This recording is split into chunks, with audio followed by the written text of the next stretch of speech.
segundo a Reis, capítulo 4. Lemos com a ajuda de Deus e a guia do Espírito Santo. Amém. Diz assim: Eliseu aumenta o azeite da viúva. Certa mulher, viúva de um dos discípulos dos profetas, clamou a Eliseu, dizendo: O meu marido, seu servo, está morto, e o Senhor sabe que esse seu servo temia o Senhor Deus, mas veio credor para levar os meus 2 filhos como escravo. Então Eliseu perguntou à mulher: O que posso fazer por você? Diga o que é que você tem em casa. Ela respondeu: Esta sua serva não tem nada em casa, a não ser um jarro de azeite. Então Eliseu disse: Vá, peça vasilhas emprestadas a todos os seus vizinhos, muitas vasilhas. Depois entre em casa, feche a porta atrás de você e dos seus filhos, derrame o azeite em todas aquelas vasilhas. Põe à parte as que forem ficando cheias. A mulher foi embora dali, fechou a porta atrás de seus filhos.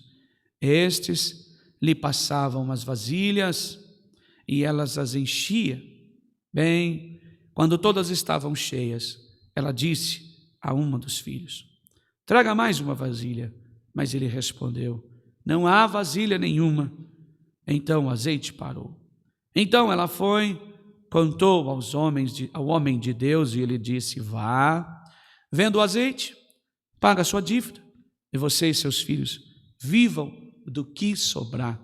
Amém.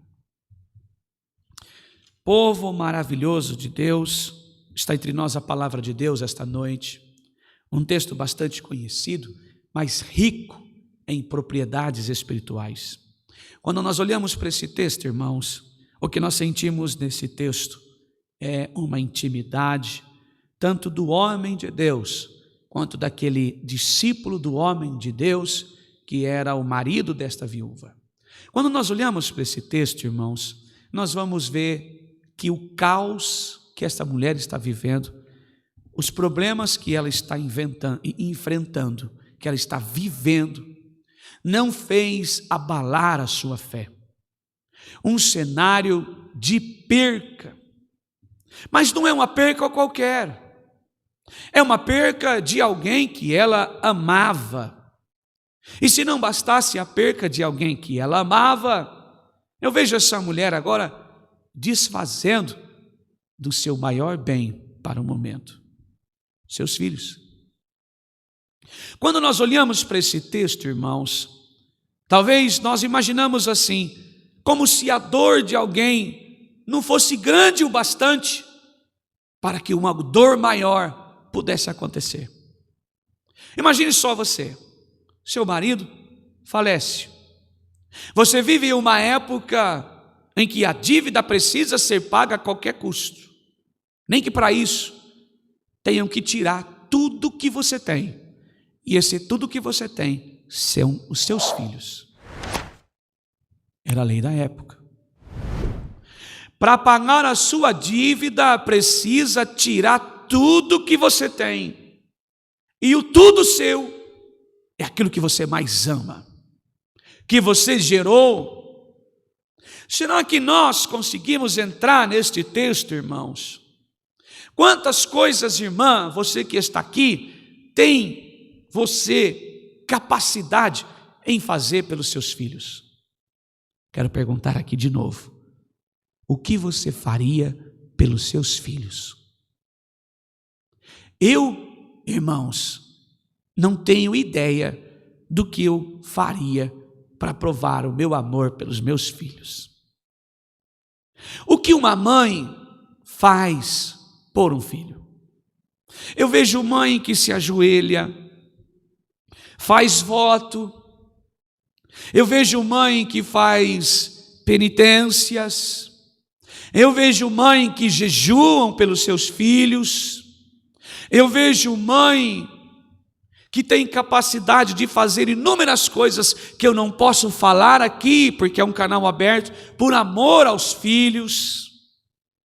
Quantas mães nós já vimos em que, quando acontece algo e o seu filho é um fora da lei, você vê em reportagem a mãe chorando desesperadamente, a mãe ali lamentando o filho que está sendo preso, a mãe chorando e às vezes a mãe perde a cabeça e até dá uma chinelada no filho na frente do policial, na frente da autoridade que está ali. Por quê? Porque é o amor que ela está expressando, é o sentimento do coração que ela está expressando. Irmão, qual é a capacidade humana para provar? A gente ultrapassa os limites para provar o amor. Aqui nós vemos um acontecimento ao contrário, irmãos. O que nós vemos ao contrário?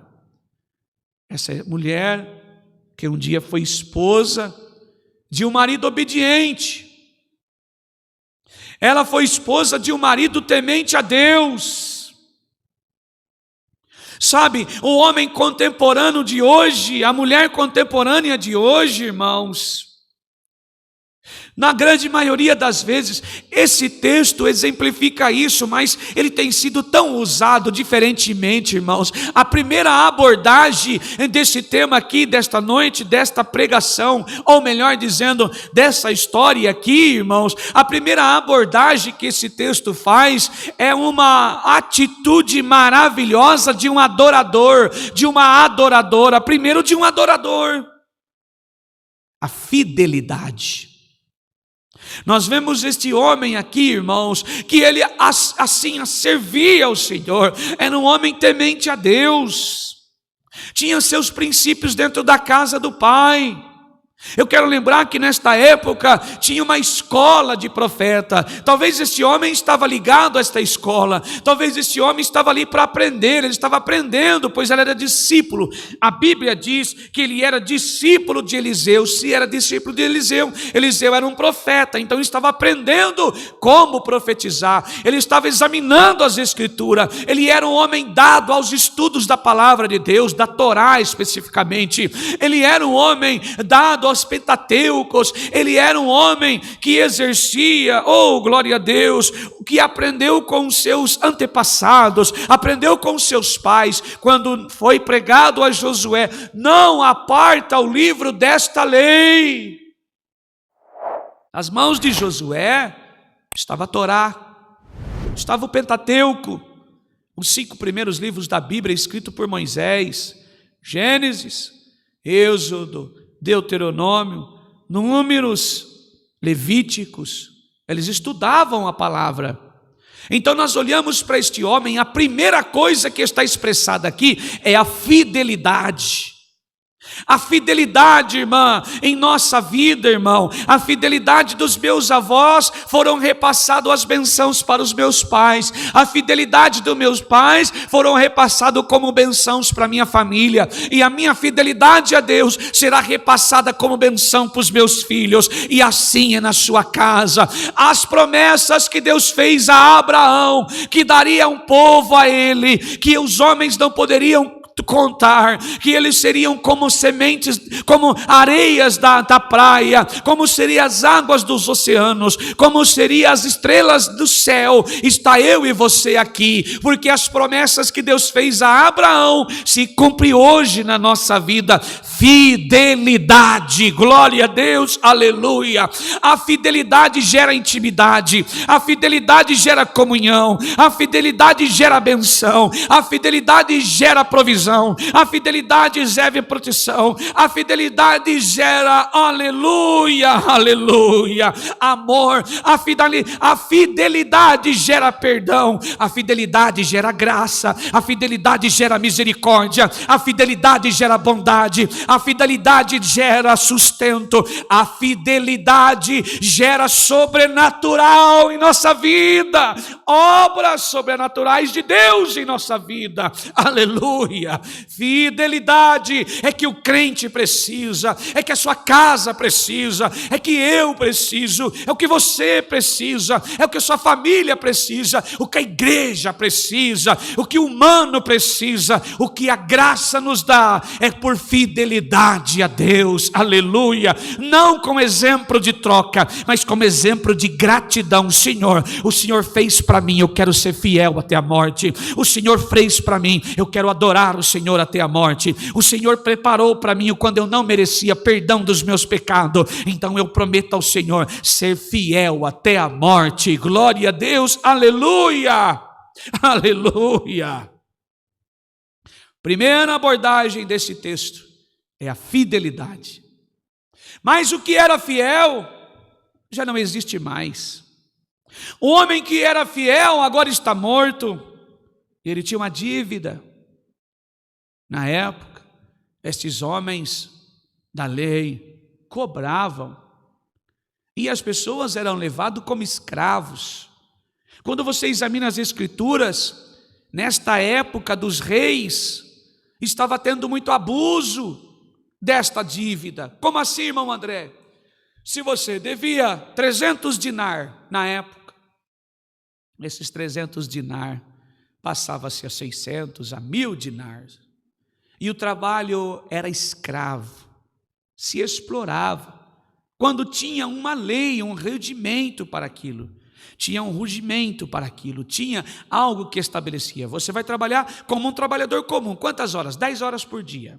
Ao final desta dívida, uns eram até liberados para ir para casa, outros poderiam fazer outros trabalhos esporádicos, desde que eles pagassem aquela dívida com os seus trabalhos. Mas daquela época, estavam se aproveitando muito na época dos reis. A justiça acontecia, eram condenados a pagar a dívida, porque a dívida existia, e em cima trabalho escravos. Bem, sabe o que esse texto está dizendo? Que além desta mulher perder o marido, além dele ter uma dívida, os seus filhos seriam escravizados por uma dívida que não era deles. Sabe o que esse texto está dizendo para nós? Leva diretamente a Jesus. Jesus, irmãos, se você está tendo pena, sentindo dó, se eu e você sentimos dó desta mulher, irmãos, imagine o Senhor Jesus. Eu e você não devemos sentir dó, devemos sentir amor. Jesus, ele pagou uma dívida minha e sua, não era dele, mas ele pagou, aleluia. Jesus, ele pagou uma dívida minha e sua, que era impagável. Ele pagou as nossas dívidas, melhor dizendo. Mas eu e você estamos aqui esta noite para adorá-lo. Me faz lembrar esse texto, Jesus, irmão, vai diretamente a Jesus, irmão. Quanto que Jesus sofreu, e nós escravizados pelo pecado. Jesus olhou para nós, não tinha sequer nada em nós, não tinha beleza em nós, não tinha nada. O nosso pecado cheirava mal nas narinas de Deus. E o que o Senhor Jesus fez? O nosso Salvador pagou a nossa dívida e pediu só uma coisa para nós. Aleluia. Ame, adore, aleluia, Deus sobre todas as coisas e o próximo como a ti mesmo. A palavra nos evangelhos pede duas coisas para nós: adore a Deus sobre todas as coisas e o próximo como a ti mesmo. Jesus nos ensinou que o pecado meu e seu, a dívida impagável, foi paga no madeiro da cruz. Eu e você escravizados pelo pecado, o nosso libertador Jesus Cristo no madeiro da cruz, ele foi, aleluia, esfolado, chicoteado, para que eu e você estivéssemos aqui esta noite. E está entendendo a palavra, irmã? Eu e você no madeiro da cruz, aleluia, sendo transformado como vasos. A botija começou a acontecer ali, o vaso começou a ser construído ali, comecei a ser construído lá. Você, sem saber, sem existirmos, há mais de 2000 anos atrás, Jesus começou a formar o vaso, que esta palavra esta noite está dizendo, aleluia,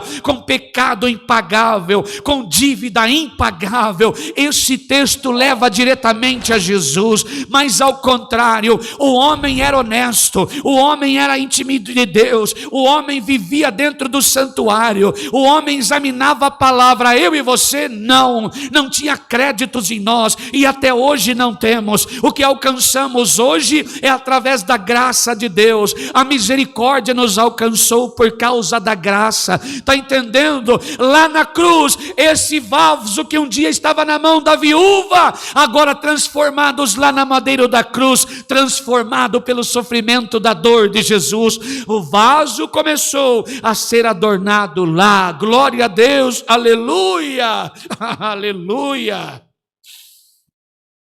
Então, irmãos, esta mulher agora vai perder os seus 2 filhos. A lei assim condenava, teria que pagar.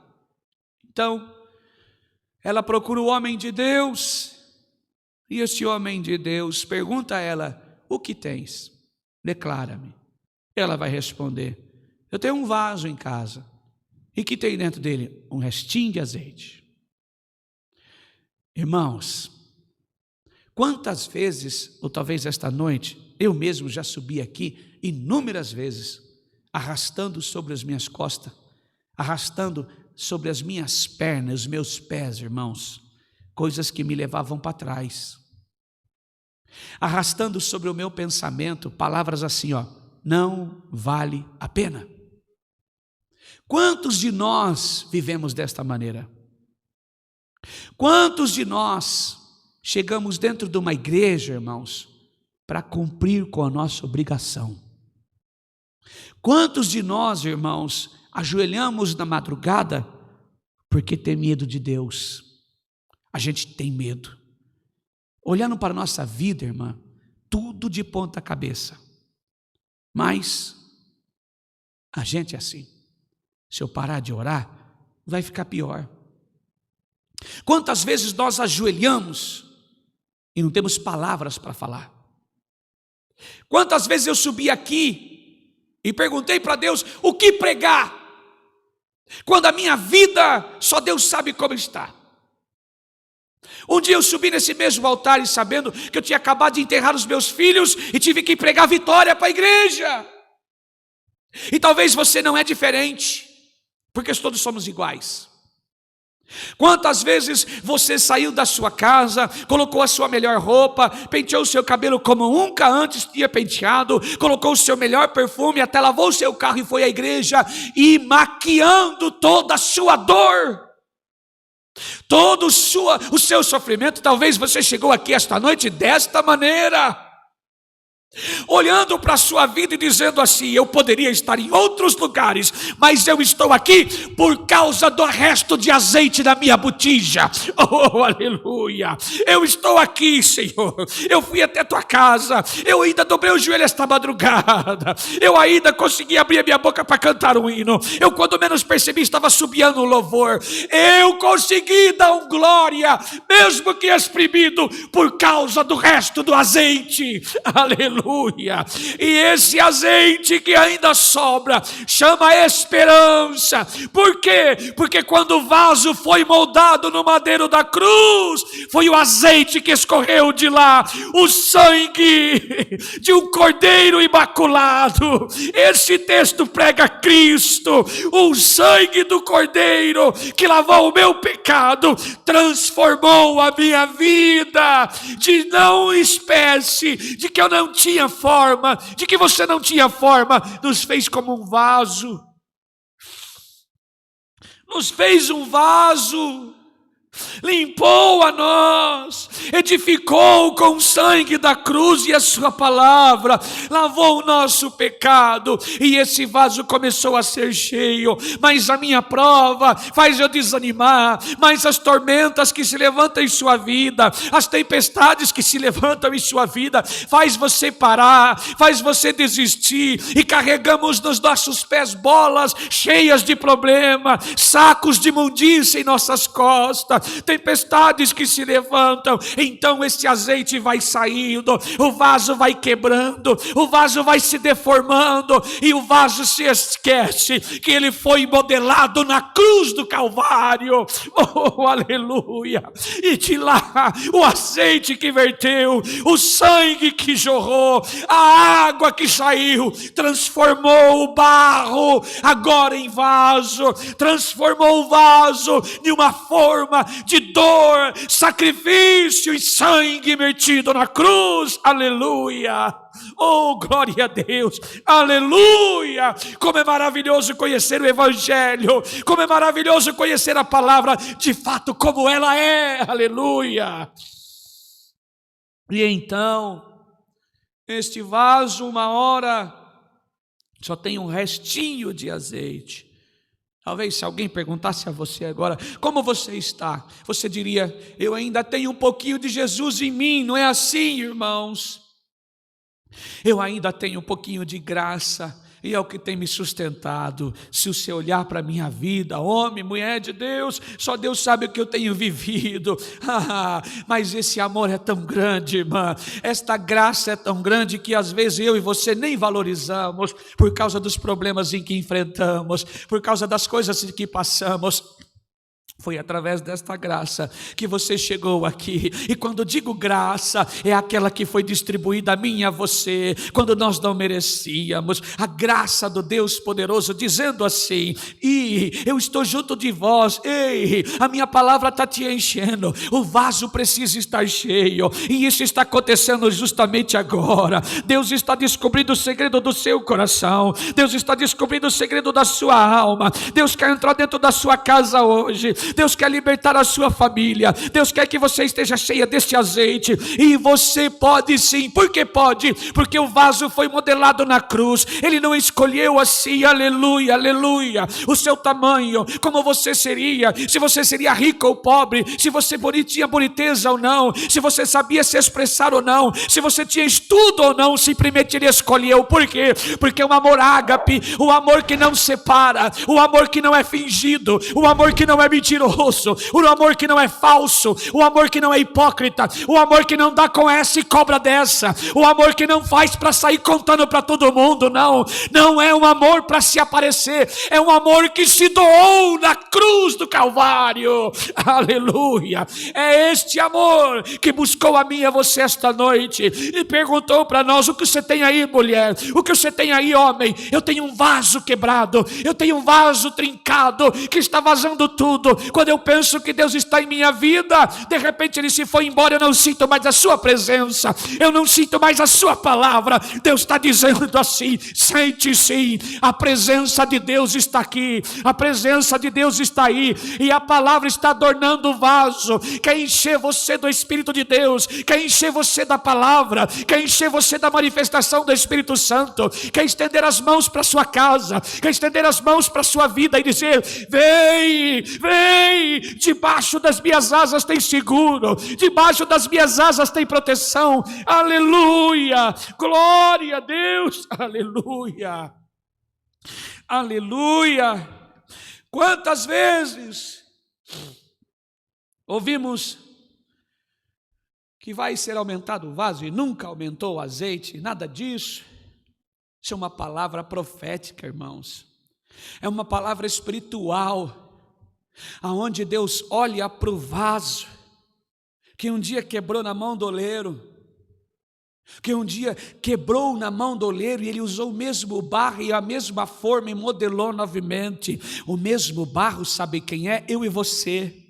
A mesma forma, quem é? A palavra de Deus, aleluia. E esta noite o Senhor está enchendo o vaso dele de azeite. Esta noite o Senhor está enchendo o vaso dele com a sua palavra. Você vai olhar para o cenário da sua vida com um olhar diferente. De qual? A graça de Cristo superabundou aqui, a sua palavra superabundou aqui. Aonde eu vi um cenário de guerra e de destruição, começo a ver um ramo verde a surgir dentro da minha sala, um ramo verdinho que começa a surgir dentro do meu quarto, um ramo verdinho que começa a surgir dentro do meu casamento, outro ramo verde que começa a surgir dentro da família, outro ramo verde que começa a surgir dentro da minha igreja, um ramo verde que começa a subir no meio dos meus filhos, um ramo verde aonde não tinha mais esperança. Cristo nasceu na minha casa, Cristo nasceu na minha vida, e o vaso está cheio da presença de Deus, aleluia,